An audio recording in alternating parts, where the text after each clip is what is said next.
Ito po, the impeachment complaints against Vice President Sara Duterte as discussed in House Committee on Justice as of March 16, 2026. Ito po ang mga binintang na kasalanan ni BP Sara at paano niya to sinagot. Una, alleged assassination plot. Ayon po kay BP Sara, she denied making contract to kill or any actual assassination threat against President Marcos, First Lady, and the House Speaker. Her legal team argued the House had no proof of a plot and that her November 2024 remarks were taken out of context. She characterized the charge as fictional interpretation of her statement. O, di ba? Kasi fictional interpretation kasi meron pong si BP Sara, di ba? Pag ako tinigok, buhay na buhay po si BP Sara. Isa pa, nakita na ba nila yung kinontract? Nakita na ba nila si John Wick? Para patunayan mo na totoo nga na si BP Sara ay kumontak ng isang hired killer, na kailangan i-produce mo yung tao. O, ikalawa, misuse of confidential funds. Etong depensa ni BP Sara. Ang lahat ng pondo were used in compliance with existing rules for national security and intelligence. Okay. Yung pong sinasabi nila na si BP Sara po ay mayroon pong mga anong tawag dito? Meron po siyang COA. Meron pong COA na pinababalik po yung pera, di ba? O paglabag daw. Sabi ni BP Sara, no final ruling exists on these funds as the Office of the Vice President has pending appeal with Commission on Audits. Okay. 73. Notice of disallowance, 73 million. Wala pong final pa ang COA. Naka-appeal pa yon. Kahit nga po mag-final na yung COA, pwede pa po yung i-appeal sa Court of Appeals. Kahit po mag-final yung Court of Appeals, pwede pa po yung i-appeal hanggang Supreme Court. At kahit po mag-final yung Supreme Court, ang sasabihin lang sa kanya, bayaran mo to. Diba? Number 3, bribery and corruption. Ito po ang depensa ni BP Sara. She labeled the allegation that she bribed Department of Education officials as ridiculous and lacking evidence. Argument, her camp argued that the complaints failed to prove any monetary gifts came directly from her or were used for illegal purpose. Oh. Wala naman silang napatunayan na bribe sila. Kinakailangan pala sa bribery, kaya mo siya binigyan ng pera, may pinagagawa ka sa kanya. Hindi naman nila, wala namang ebidensya nagsasabi ng ganon. Kalawa,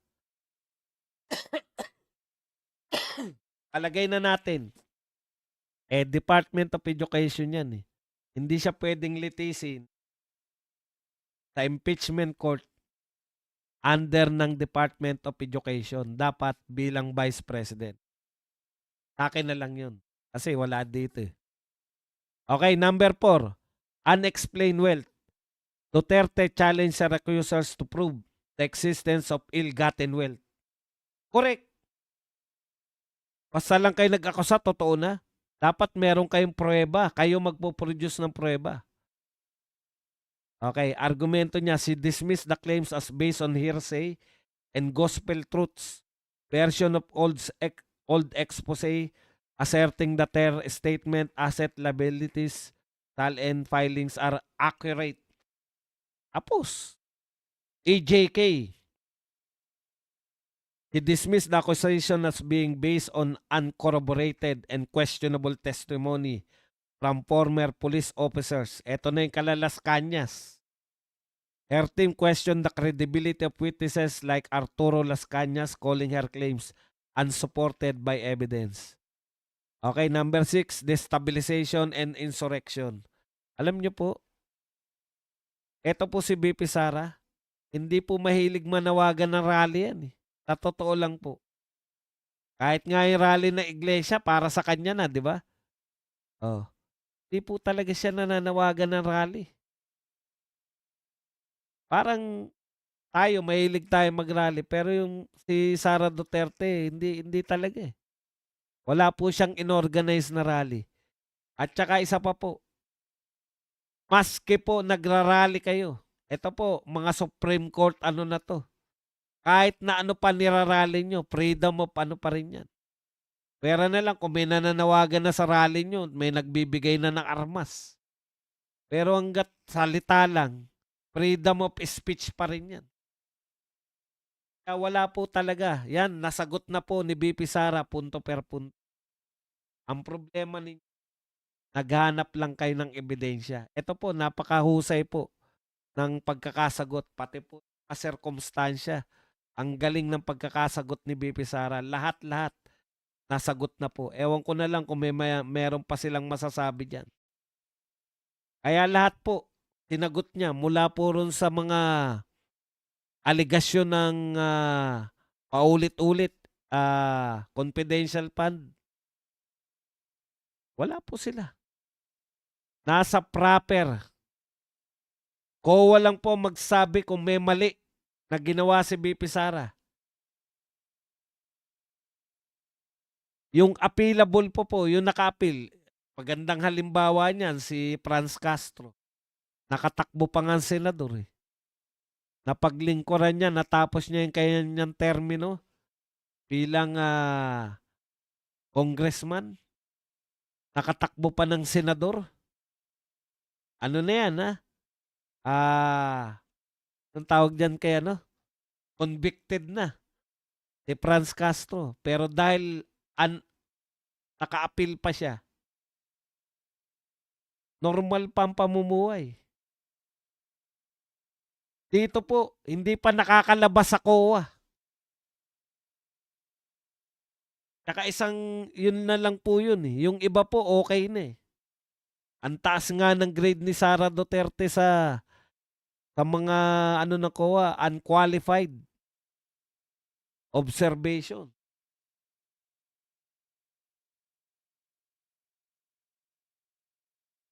Si Franz Castro nga, convicted na eh. Nakakatakbo pa eh. Ibig sabihin, sa COA nga, naka-appeal pa. Sa COA pa lang ha. Sabihin man ng COA na mali yung paggasta mo. Ano po ba yung mali yung paggasta? May binili ka. Hindi po sinabi na ninakaw mo. May binili ka. Ganun yan eh, di ba? Hindi mo dapat binili. Ay, bayaran mo. Paano yan badong pag binayaran niya na? Eh di tapos na. Nabayaran na niya eh. Wala namang akusasyon na ibinulsa. Wala namang sinabi yung COA. Malinaw po yung COA. Walang korupsyon. Nililinaw po ng COA yan sa lahat. Walang korupsyon dito. Ibig sabihin, kung dapat ka magsoli, may mali kang binili, dapat hindi mo binili. Hindi po sinasabi na magnanakaw walang na kinurap ni BP Sara. Kaya wala pong ano yan, wala pong mahita tayo, wala pong patutunguhan. Pero dahil hawak po nila, dahil nakatanggap po ng mga maleta to, ayon sa 18 na alam niyo po, kahit na anong pagtatago ninyo na hindi totoo o totoo yung sinasabi, ang taong bayan po naniniwala rito sa mga 18 ex-Marines. Ano man ang sabihin ni Lacson, ano man ang sabihin ng media, naniniwala po yung taong bayan sa ex-Marines. Kaya mahirapan po kayong pabulaanan.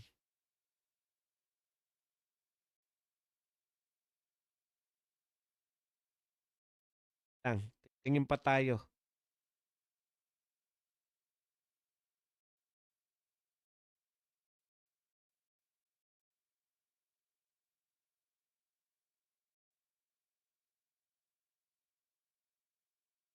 OFW, ang masama loob. Tingnan natin si VP Marami Sara. siyang kakulangan Madali lang to eh. bilang presidente. Sige po, OFW, ang masama loob ng PBBM, lalo hindi niya sinalubong sa airport yung mga na-repatriate natin kababayan. Ano ang take niyo? Nakikiisa tayo sa pinagdadaanan ng karamihan nating mga kababayan na overseas Filipino workers dahil sa kaguluhan o dahil sa gera doon sa Middle East. At kung ano man yung matulong ng Office of the Vice President ay gagawin namin, ipaalam lang sa amin kung paano kami makakatulong. Patuloy ba ito na doon sa nauna yung sinabi na hindi yung presidente? Marami siyang kakulangan bilang presidente. Hindi lamang sa bibigay ng simpatya at empathy no, sa ating mga kababayan. More than that ay yung